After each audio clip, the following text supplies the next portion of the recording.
Guys welcome to our YouTube channel. तो आज मैं आप लोगों के लिए एक नया नोटिफिकेशन लेकर आया हूं दोस्तों। जी हाँ, वैकेंसी से रिलेटेड नोटिफिकेशन है। तो मैं आपको बता देना चाहता हूं कि ये इंडियन आर्मी की तरफ से वैकेंसीज आई है। तो इसमें मैं आपको बता देना चाहूँगा, जो लोग 8 भी पास कर चुके हैं उन लोगों के लिए भी ये वैकेंसीज आई है। तो दोस्तों इस वीडियो में बने रहें ताकि मैं आपको बता सकूं क्या क्या लगने वाला है, क्या एलिजिबिलिटी है, क्या क्राइटेरिया है। तो दोस्तों ये जॉइन इंडियन आर्मी अग्निवीर के तहत वैकेंसीज डाली गई है। तो मैं आपको बता देता हूँ कि ये वैकेंसीज कैसा होगा, क्या क्या लगेगा, कौन सा डॉक्यूमेंट लगेगा, और आपका मेडिकल स्टैंडर्ड क्या होना चाहिए, और क्या रनिंग होगी, और क्या चेस्ट होगा। तो दोस्तों मेरे इस वीडियो पे बने रहे। तो दोस्तों सबसे पहले मैं आपको बता देना चाहता हूँ कि एग्ज़ाम रैली एग्ज़ाम है। तो ये रैली एग्ज़ाम 2024 होने वाला है दोस्तों, और ये सभी स्टेट में, हर एक स्टेट में होने वाला है। फिर मैं आपको बता देता हूँ एज लिमिट। आपको मैं एज लिमिट बता देता हूँ दोस्तों। सबसे पहले जो लोग जीडी टेक्निकल असिस्टेंट या ट्रेड्समैन के लिए फॉर्म भरेंगे, उनकी एज 17.5 से 21 साल तक की होनी चाहिए। उसके बाद जो लोग सोल्जर टेक्निकल के लिए अप्लाई करेंगे, वो लोग 17.5 से 23 साल तक के होने चाहिए। और जो लोग सिपॉय या फार्मा के लिए भर रहे हैं, तो उनका जो एज क्राइटेरिया है वो आपका 19 से 25 के बीच में होगा, 19 से 25 के बीच में। और यहाँ पे रिलीजियस टीचर के लिए भी कुछ वैकेंसीज डाली गई है दोस्तों। सबसे बड़ा है अपॉर्चुनिटी मिला गया है। तो यहाँ मैं आपको बता देता हूँ, ये 27 से 34 साल तक के लोगों के लिए है। यानी कि रिलीजियस टीचर जो 27 या 34 एज के अंदर अगर बिलोंग कर रहे होंगे, तो वो ये फॉर्म इस रैली में भाग ले सकते हैं। तो दोस्तों अब मैं आपको कुछ इम्पॉर्टेंट डेट्स बता देना चाहता हूँ कि एप्लीकेशन डेट कब से स्टार्ट होगा। एप्लीकेशन डेट दी हाँ दोस्तों, 13 फरवरी 2024 से स्टार्ट होने वाला है। फिर लास्ट डेट जो इसकी रहेगी फॉर्म भरने की, वो आपकी 22 मार्च 2024 तक रहेगा। और जो अग्निवीर एग्ज़ाम डेट होगा वो आपका 22 अप्रैल 2024। और जेसीओ एग्ज़ाम डेट यानी कि रिलीजियस टीचर का जो एग्ज़ाम होगा वो भी 22 अप्रैल को ही होगा। तो दोस्तों ये रहा एग्ज़ाम डेट, एप्लीकेशन डेट और लास्ट डेट।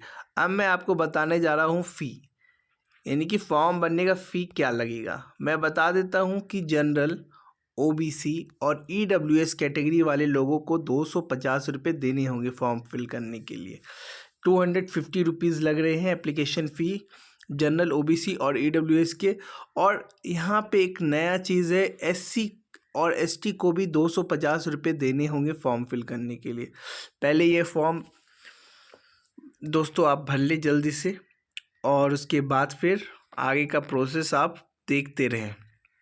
उसके बाद एलिजिबिलिटी यानी कि क्या आप उसके हकदार हैं या नहीं। बहुत सारे पोस्ट हैं, ठीक है, लेकिन 2 पोस्ट मुख्य रूप से इस प्रकार है। सबसे पहले मैं बता देता हूँ पोस्ट क्या क्या है। आपका जीडी है, जीडी का मतलब हो गया जनरल ड्यूटी, टेक्निकल है। उसके बाद असिस्टेंट है, स्टोर कीपर है, और एक ट्रेड्समैन है। तो मैं बता देता हूँ कि एक जो यहाँ पे एकदम बढ़िया सा नोट्स है कि अग्निवीर आर्मी जो रहेंगे, वो candidate must be a resident of district from where the rally is going to apply for recruitment. यानी कि जहाँ से रैली स्टार्ट हो रहा है, जो स्टेट से या जो डिस्ट्रिक्ट से, उस डिस्ट्रिक्ट के निवासी होने चाहिए, तभी आप ये फॉर्म फिल कर सकते हैं। उसके एजुकेशन की मैं अगर बात करूँ, तो मैंने स्टार्टिंग में एजुकेशन बताई, मिनिमम 8 की यहाँ पे बात की जा रही है। और यहाँ पे 8 क्लास, 10th क्लास, 12th और पोस्ट वाइज एलिजिबिलिटी है। तो यानी कि आपको 8 क्लास या 10th क्लास, जो मिनिमम 8 क्लास तक के होने चाहिए, 8 क्लास पास भी लोग भर सकते हैं इस फॉर्म को। अब मैं अगर फिज़िकल स्टैंडर्ड की बात करूं, तो यहाँ पे मैं आपको बता देता हूँ कि फ़िज़िकल स्टैंडर्ड में क्या क्या मायने रखता है।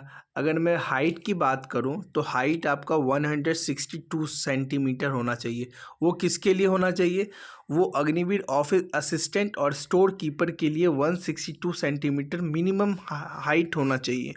और मैं अगर दूसरी पोस्ट की बात करूँ तो दूसरी पोस्ट की बात करूँगा तो यहाँ पे है अग्निवीर पोस्ट, जिस तरह जीडी यानी कि जनरल ड्यूटी और टेक्निकल और ट्रेड्समैन के लिए 169 सेंटीमीटर होना चाहिए। तो यहाँ पे मैंने आपको हाइट बता दिया। अब मैं आपको रनिंग के बारे में बताना चाहूँगा कि क्या क्या है।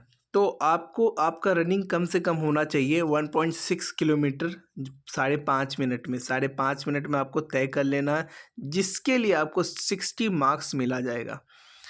उसके बाद फिर आपको पुलअप्स 10 पुलअप्स कम से कम करना होगा, जिसके लिए आपको 40 मार्क्स मिलेंगे। और उसके 9 फीट डिच करना है आपको, और जिगजैग बैलेंसिंग थोड़ा सा करना होगा। तो ये रहा आपका फिज़िकल स्टैंडर्ड, क्या क्या है और क्या क्या एलिजिबिलिटी है, और आपको रनिंग क्या है, पुलअप्स क्या है, डिच क्या है, जिगजैग क्या है, ये आपको देख लेना है और इसको अपने टाइम में ही करना है। उसके बाद फिर मैं अगर बात करूं, ये था मेन क्राइटेरिया। ये जो मैंने आपको फिज़िकल स्टैंडर्ड अभी बताया है, ये जो फिज़िकल स्टैंडर्ड है ये मेन क्राइटेरिया के लिए। अब मैं अगर बात करूं वुमेन के लिए, तो यहाँ पे है, तो वुमेन के लिए है कि यहाँ पे वुमेन, तो यहाँ पे वुमेन को क्रॉस करने के लिए वो भी सेम ही है कि वो तभी अप्लाई कर सकती है कि जहाँ से रैली स्टार्ट होगा, जहाँ से भी रैली स्टार्ट होगा वो उस डिस्ट्रिक्ट की निवासी होनी चाहिए, वो स्टेट की निवासी होनी चाहिए। और जो मिनिमम एजुकेशन है वो 10th मैट्रिक एग्ज़ाम पास होनी चाहिए, मिनिमम 45% मार्क्स होना चाहिए एंड 33% इन ईच सब्जेक्ट। उसके बाद अगर मैं फिज़िकल स्टैंडर्ड की बात करूं वुमेन कैटेगरी में, तो यहाँ पे देखा जाता है उनकी हाइट 162 सेंटीमीटर होनी चाहिए। यानी कि वुमेन की जो हाइट होनी चाहिए वो 162 सेंटीमीटर होनी चाहिए। और रनिंग की अगर मैं बात करूं तो रनिंग होगी 1.6 किलोमीटर इन 7 मिनट 30 सेकेंड, यानी कि 7.5 मिनट में 1.6 किलोमीटर कंप्लीट करना होगा। और लॉन्ग जंप उनको 10 फीट का लॉन्ग जंप दिया जाएगा और 3 फीट का हाई जंप उनसे करवाया जाएगा। तो ये रही सारी आपको जानकारी मेरी तरफ से दी गई है। तो दोस्तों जल्द से जल्द इस फॉर्म को भर लें ताकि आपका फॉर्म जल्दी से फिलअप हो जाए और उसके बाद फिर आपको कोई टेंशन नहीं हो। और अगर कोई डाउट हो इस वीडियो से रिलेटेड, अगर कोई डाउट हो या फिर आप कोई नई वीडियो हमसे चाहते हैं तो हमारे कमेंट सेक्शन में आप कमेंट करें, हम आपके कमेंट का इंतज़ार करेंगे। We will wait and we will give you the best answer. तो दोस्तों हमारे इस चैनल को और नई नोटिफिकेशन और नए चीज़ों के लिए सब्सक्राइब करें ताकि हम आपके लिए नए वीडियो लाएं और आपको नोटिफिकेशन के माध्यम से पता चल जाए। तो दोस्तों थैंक यू, लाइक करें, सब्सक्राइब करें, शेयर करें और कमेंट करना ना भूलें। Thank you guys.